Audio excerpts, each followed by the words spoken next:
এবার শতাধিক Facebook page আর 20টিরও বেশি ইউটিউব চ্যানেল থেকে ছড়িয়ে দেওয়া হলো বেগম খালেদা জিয়ার মৃত্যুর গুজব। শুধু তাই না, ভুয়া শোক বার্তা এবং গণমাধ্যমকে খবর প্রকাশ করতে না দেওয়ারও মিথ্যা দাবি জানানো হচ্ছে সেখান থেকে। ওদিকে 2 বছর আগের বিভিন্ন সংবাদের ক্লিপ একসাথে জুড়ে দিয়ে একটি ভুয়া ভিডিও তৈরি করে দাবি করা হলো মির্জা ফখরুলের বাসা থেকে নাকি 60 কোটি টাকা উদ্ধার করা হয়েছে এবং এই মিথ্যা দাবির ভিডিওটি আবার প্রায় 10 লক্ষ বার দেখাও হয়েছে।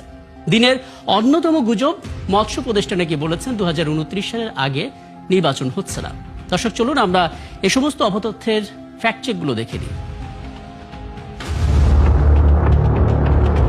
রুখে দাঁড়াও বাংলাদেশ নামের একটি ফেসবুক পেজ থেকে দাবি করা হয়েছে বেগম খালেদা জিয়া নাকি মারা গেছেন এবং অন্তর্বর্তীকালীন সরকার গণমাধ্যমগুলোতে তার মৃত্যুর খবর প্রচার হতে দিচ্ছে না।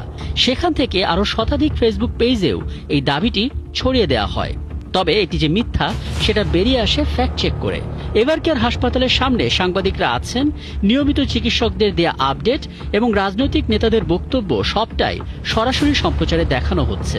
কাজেই খালেদা জিয়ার মৃত্যুর দাবিটি সঠিক নয় এবং এ সংক্রান্ত সংবাদ প্রকাশে সরকারের বাধা প্রদানের দাবিও অবান্তর। কোনো তথ্য প্রমাণ ছাড়াই